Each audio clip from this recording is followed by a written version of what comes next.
This is episode 8 of a series where we examine the cut content, design, and development of Fallout 1. Early in development, the team at Interplay considered adding in a city based off the real-world location of Irvine, California, as Scott Campbell revealed. One more silly idea was the Irvine Utopia. Interplay was located in the lovely city of Irvine, California. On the surface, the city was beautiful. Tall glass buildings, palm trees, no crime, no poverty. Like a 50s ideal society come to life. However, a dark force lurked behind the facade of pleasantness, the Irvine Land Company. The corporation was active at every level of society in Irvine, enforcing its pristine perception with an iron fist. Seriously, there were only 3 approved colors for any building in Irvine: tan, sand, and adobe. Interplay employees who drove less than nice cars would be harassed by the Irvine police. If your building front looked dirty, you would get a fine from the city. So of course, we wanted to poke fun at our Irvine overlords by putting them into our game. Since Fallout took place in Southern California, we wanted to place a city called Utopia right about where Irvine was located. Utopia was surrounded by massive steel walls and patrolled by killer robots. However, if you got inside, you found a population of humans living in a perfect pre-war city, well cared for by their robots and wanting for nothing.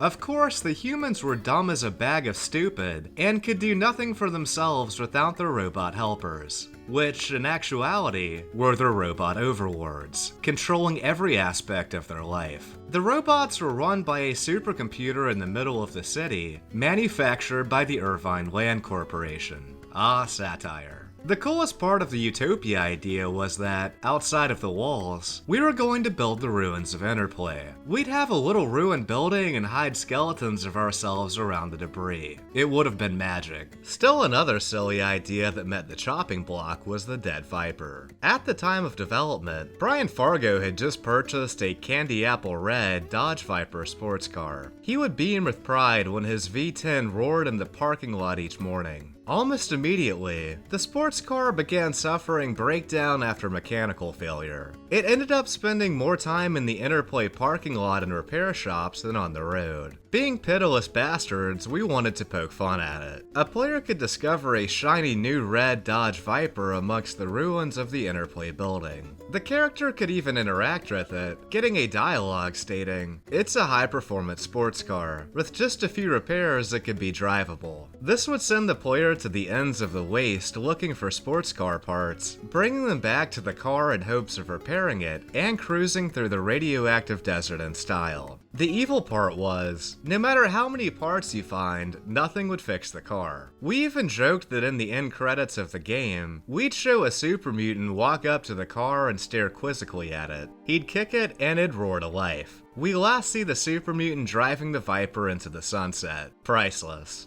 Leonard Boyarsky provided some additional information stating, "There were lasers defending the place that you had to turn off to get the pass card of a specific Interplay employee for some quest reason. And at the end of the game, after the credits, an NPC would steal Brian Fargo's car because you had disabled Interplay security system." Irvine was still perfect, naturally, because Irvine has a mandate that it shall be perfect in perpetuity. You'd have to know Irvine to get why that was funny to us. This was in the early stages of planning the game when we were throwing around a lot of silly joke ideas. Though it obviously would have clashed with our eventual tone, I believe this was cut long before it was ever an issue.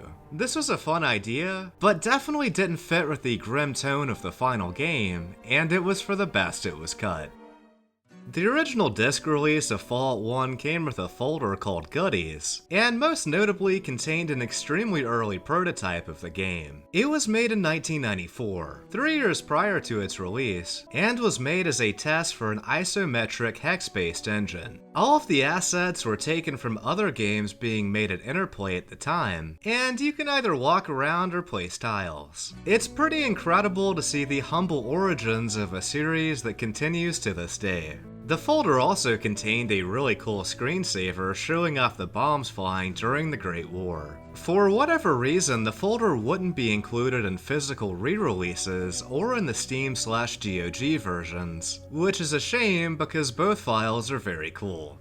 There's an unused random encounter where the player would have run into a dead scout from Vault 13, who was presumably sent out into the wasteland to find the water chip before you. All that remains is a text file which implies he was captured, transformed into a super mutant, and then died attacking a trading caravan. Many of the lines are redundant, so I'll only be reading a few of them. It looks like the mutants were heavily armed. The caravan traders didn't have a chance against this kind of firepower. All the mutants are dead, but one looks strangely familiar, but you can't place the face. Through all of the mutated flesh and muscle, you somehow recognize one of the mutants to be Sean, one of the scouts sent out by your vault a few months before you left. I think this could have been a cool encounter, and would have reinforced that you're not the only one the vault has sent out, something that I think is only shown at the start of the game when you find the remains of another dweller outside Vault 13. When clicking on him, you're given the message, Ed's dead.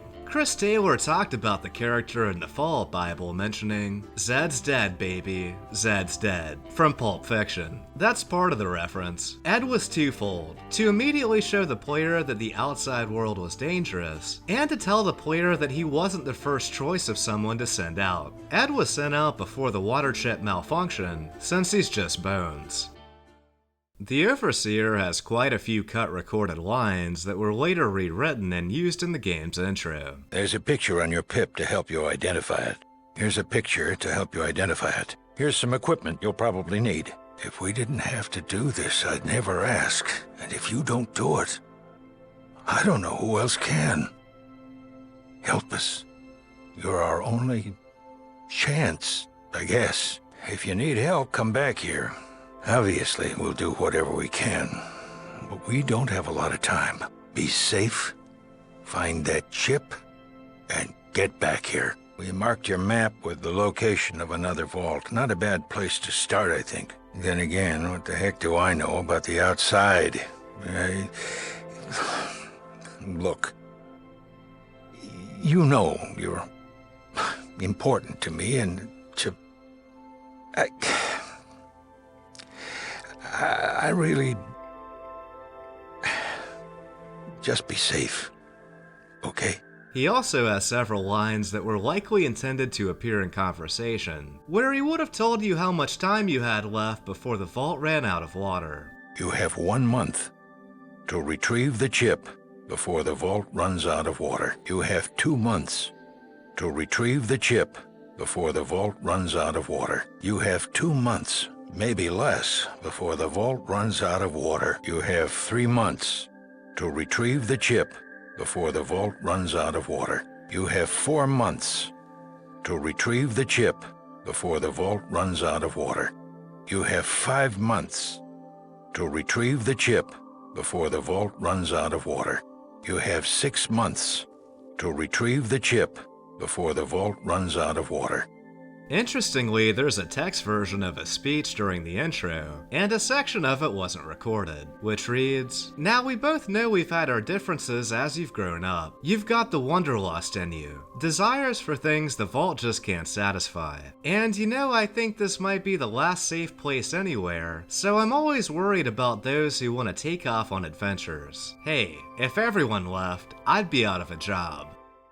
Here's how the knife appears in retail, but it looks much different in the manual. There's even an inventory icon matching this depiction, suggesting it was updated towards the very end of development when there was no time to fix the manual. There's a cut item called Field Switch that would later appear in Fallout 2 as the explosive switch. Its description would have read, "An electronic transmission device with a very simple and large toggle button. It looks like it was recently made and designed for very large hands." Tim Kaine talked about how it would have functioned in the Fallout Bible. I remember we had lots of discussion on how to handle the player bringing down the force fields in the military base, so it was probably going to be used for that, but then got tossed aside when another solution was used. Likewise, there's another mysterious cut item that would later end up in Fallout 2, the small statuette. Its description would have read, "You think this might be a carving of the Pip-Boy, but you can't be sure." It's completely unknown what purpose this item was meant to have, unfortunately. There's an unused animation that was intended for when children or midgets are lit on fire, but it never appears in-game, likely due to potential censorship issues. It was later recycled for Fallout 2, so it wasn't cut forever. There's a couple instances of graphics that are used in-game, but other graphics are layered on top of them at all times, making them impossible to see normally. Beneath the save/load background, there's an image of the Vault Dweller standing outside Vault 13. Notably with the vault door open, something that I'm pretty sure never occurs in-game, and this might be why it was later cut. Beneath the item panel, there's actually a beta version of the panel, which is very cool. You can see that both the single fire and burst function of weapons were once contained on the same button. Early screenshots show an updated version of the button where punching and kicking were also on the same panel. This would have been a nice addition, and it's too bad you have to right-click weapons to change fire modes in the final game. There are several cut lines recorded by Ron Perlman that were seemingly intended for the main menu screen. Interplay Productions presents Fallout, a post-nuclear role-playing game. Fallout, a post-nuclear adventure. The last line is particularly cool as it seems to have been recorded before the post-nuclear RPG slogan was decided on. Finally, Scott Campbell talked about how the initial Vault section was originally intended to be much longer. The beginning of the game was intended to be a lot more interactive. Instead of just a movie of the Overseer, the plan was to start the game in Vault 13. You would start out in your room with pleasant music playing, and a computer voice prompting you to dress and go to work. Your closet is full of Vault jumpsuits, all the same color. As you leave for work, people dressed exactly like you wave and say hello. You pass some people complaining about the taste of their water. Where you work depends on the skills you assign to your character. Security guard, scientist, maintenance worker, Vault PR. You are able to pick up a few items in the vault and talk to as many people as you like. People are generally nice, but in a malaise. A few are afraid of the water problem, but seem a little scared to mention it in public. Luckily, your utopian boredom is quickly brought to an end. The Vault's overseer calls you into his office. He explains that the Vault's purification chip is burned out. It's only a matter of time before the water recycling will become toxic. The Vault's central computer has chosen you as the citizen most likely to succeed in leaving the Vault and returning with a new chip. After this, you can gather whatever supplies your character can beg, borrow, or steal. The people know you are going and hope for your safe return. Some are anxious to hear news of the outside world, others think only death awaits you. As the mighty vault doors grind open, you enter the tunnels leading out, and that's where the shipped game actually begins. Personally, I thought that this was an important build-up to entering the wasteland, for the player to realize what was at stake if they failed. I intended the vault to be your base of operations, allowing you to return there as often as you liked. I had also planned that the vault was to be attacked by some of the desert gangs, and eventually by the Master's hordes of super mutants, dragging your family to the Mariposa base unless you stopped them. However, the interior of Vault 13 was simply cut due to time. Sure, it makes me a little sad, but in the end, all creative endeavors are a business, and sometimes hard decisions must be made. When I played Fallout 3, as I first left the confines of the vault and entered the wasteland, I actually choked up a bit. There was such an air of unbridled exploration and wonder that lay ahead, and that was the exact feeling I was hoping to invoke in the original. Some of these changes would have made Fallout into an even better game. Ultimately though, all of this was left on the cutting room floor.